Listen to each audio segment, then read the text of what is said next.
Hey guys, how you doing? Tony here.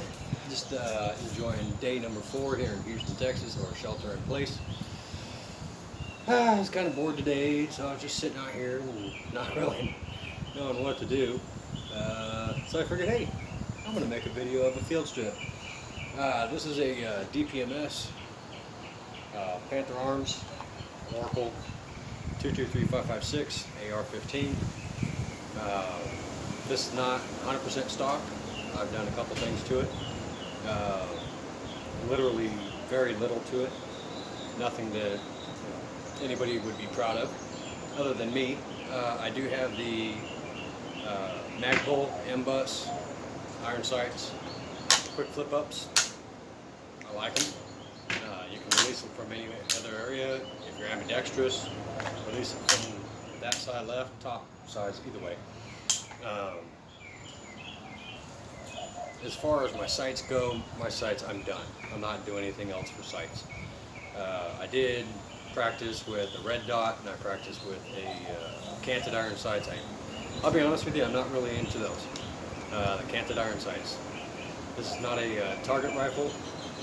This is strictly for my personal use, to go to the range, dump out a bunch of rounds into paper, and put a smile on my face, just because I can.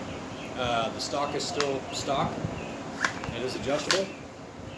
I believe it's 6-point. I could be wrong. I'm probably way wrong. Other than that, I did do some work on it today to make it a little easier for field stripping. Before I used to have to use actually a 2-pound mini sledge and a punch to get that rear pin out, because it was bound up so tight. That got annoying really fast. Same thing with this front pin, the detent pin. So today I went ahead and did some paint removal.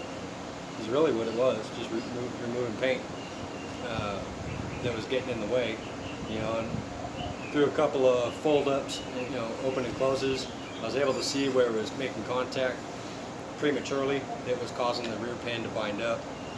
But anyways, I'll show you that after I do the teardown real quick. So again, this is just a quick video, really simple teardown. This is not one, like if you're going to do a major teardown, you want to do it at home, you want to have your table, you want to have your vices, you want to have your tools. This one is a toolless teardown, and yeah, that's about it. So we're going to get started here. As you can tell, I am empty, not a single round in it. Just for you guys and gals that are worried that I might have a live round in there, I don't. First things first, take a charging handle, slide it back. That engages the trigger, or the hammer, I guess you could say. That folds it down, leave it there. Put it on safe if you want to, you don't have to. I don't know if you can see it, my pistol there right in front, that doesn't even have a safety on it. I don't even like safeties. I know this sounds cliche, but that is your safety, first and foremost. And that's it. So anyways, this is a quick teardown. Again, I did modify this to make it as easy as possible to tear down without having to use a bunch of tools. And here we go. So, first things first, I do grip the upper and the lower. Here's the lower, here's the upper. I do squeeze it together. Take my thumb, push the pin, take it here, slide it out. That's the first step. Okay, then you can fold it up. It loosens up that front pin all the way. I'm doing this way wrong, so I know some of you guys are like, what are you doing? You're gonna drop it. Front pin comes out really easy. If you get this back pin out, this one comes out really easy. I do fold that up just for now. I don't know why I just did that, because I'm going to pull this out. It's going to come out anyway, so yeah, long moment. Anyways, there's the upper, here's the lower. On the lower, there's really not much you have to do. If you're going to do a field strip on anything, on any lower for AR-15, you really don't have to do a lot. In fact, take the charging tube, stick the finger in and push that back. There's a pin right here. It's on a spring. Push your thumb down on it. Get that out of the way. That comes apart. That's your lower. That's all you got to do. I'm going to actually stick this over here, put that over there. Now we're on to the upper. The upper's a little easier. Well, not easier. It's really not that complicated. Release the lock. That happens naturally when you pull that back, the charging handle back. Bolt carrier group is out, charging handle is out. Guess what? That's stripped. We're going to move that. Yeah, screw it, I'll just stick it there. Now, here's the fun stuff. Now, don't be intimidated by this, okay? You know, when you're doing stuff like this, there's no reason for it. In fact, I'll show you. This is a 5.56. You can actually use this as a tool, even though you shouldn't really have to. There's a cotter pin right here, which is just slides in and out. It's nothing major. Take your tip of the bullet, just give it a little push. Take your thumbnail if you got one. Slide that little tiny baby cotter pin out. Set that safely aside. Don't lose it. Firing pin falls right out. That's your firing pin. Now you got this piece here. Push that in. It offsets it. Take the thumb, turn it 90 degrees. Either way, it doesn't matter. Turn it 90 left, turn it 90 right. Who cares? And I'm going to drop that on the ground because I can. So there it is. Now note the orientation of this before you take it out. The gas tube will actually connect into here when this thing is all the way forward. There is a moving piece here. That's actually what catches the shell, pulls it back, flings it out. This little pin right here is on a spring. When this slides back, that spring pushes on one side of the shell, and this will help it fling the shell outwards and out the ejection port here. Anyways, that's out, right? Now you can do your cleanup, wipe down, whatever, oil. Don't use a ton of oil. I learned the hard way on that one. Yeah, for some reason, these things just don't like oil. No, you have a gas tube in here that runs through the forward end, runs into the upper.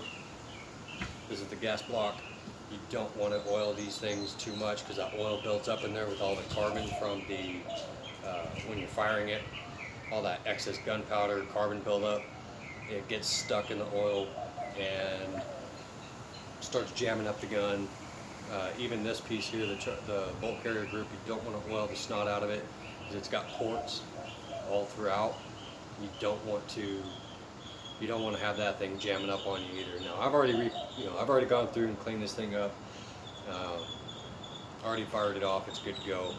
I don't have any excess oil anymore. Anyways, some of the things I did. I'll start with the lower. If you can tell, this came out black, right? I mean, they painted the snot out of this thing. It was black.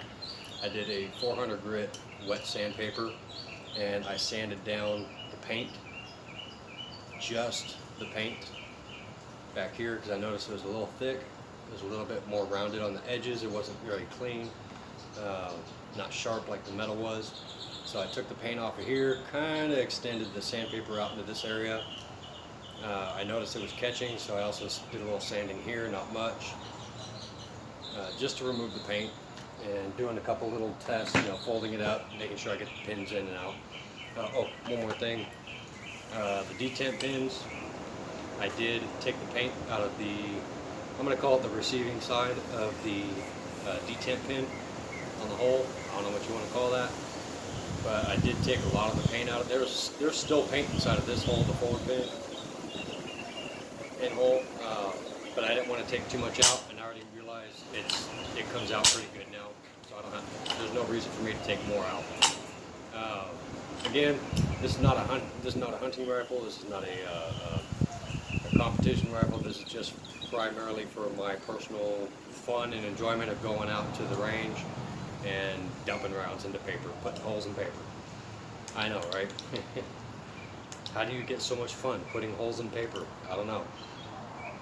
Anyways, so that's that. I did take the paint off of there, and then for the upper, on the back side, I did take the paint off of here. Used 400 grit as well. I did have to use my Dremel for a couple spots, just to barely take that paint off. As you can tell, I kind of tapped forward assist. Oh well. Like I said, this is a very budget, a very low cost rifle. Yeah, I did not spend a lot on this one. In fact, honestly, I think I got more money in the sight and the foregrip than I do the entire rifle. So yeah, whatever. Anyways, yeah, so I did take the paint off of here, and that was it. Other than that, so now here, this is where I'll fold this up. There's a reason for it. I'll show you in a second. Assuming, let's say I already cleaned all this up, make sure that goes in the right way. Get the hole lined up so I can drop the pin in. And we're good. Almost good to go. Almost. Okay, good. There. That's it. That's locked in place. It ain't going nowhere. Firing pin. Same thing. You want to just kind of, oops, sorry, I went the wrong way. Feed it up. Feed it down in a way. Let it drop into place. If I can get it to go into place. For some reason it doesn't want to go in. It's just making me nervous. What's going on? What did I do wrong? Nothing. Huh. I don't know what I did. Okay. I might have had this one sideways. Just too much. Yeah, I think I did. I had that one sideways too much. You want to make sure that thing's lined up so that the firing pin goes in. Anyways, remember this little cotter pin goes in the hole. You got to line it up with the hole on the other side. Doesn't take much. Push it in, make sure it's flush. That's it. Now, the way I like to do this, I like to turn this upside down, the upper upside down, take the charging handle, find the groove, let it sit with a little bit out. Take the bolt carrier group, make sure that thing is lined up. That's it. It's all set. Okay. That's locked in. Bolt carrier is not going to come out. Now, we're going to get back to the lower.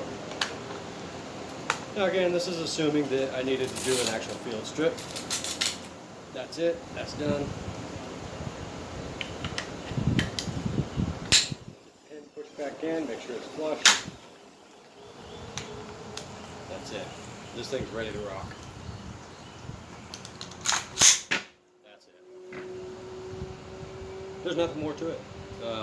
I do plan on doing some other things later on. I am contemplating on changing the bolt carrier out to a bootleg adjustable.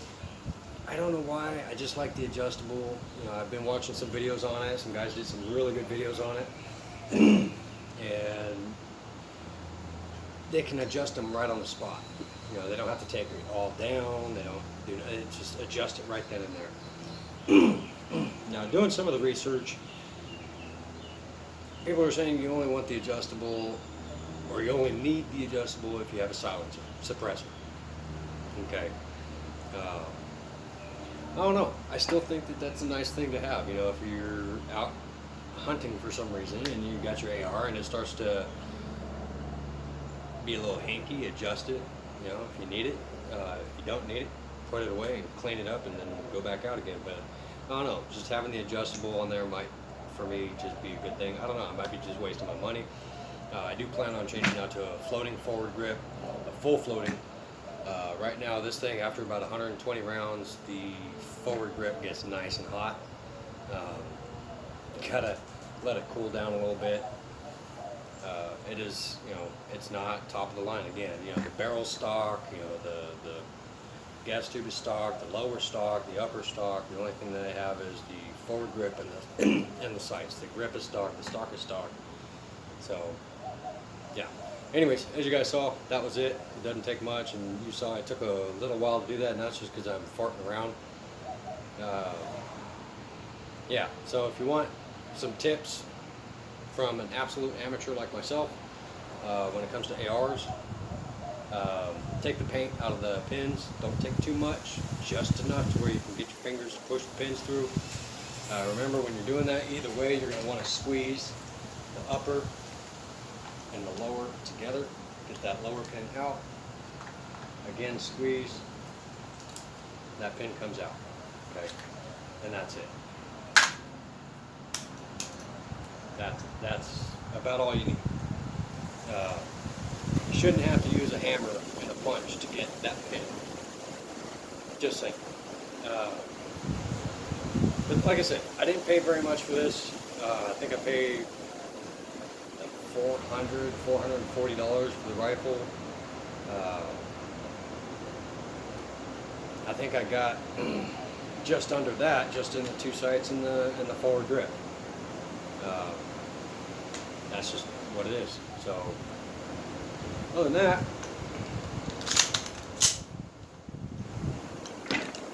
she's good to go. You guys have a good one, and I'm going to shut the video down.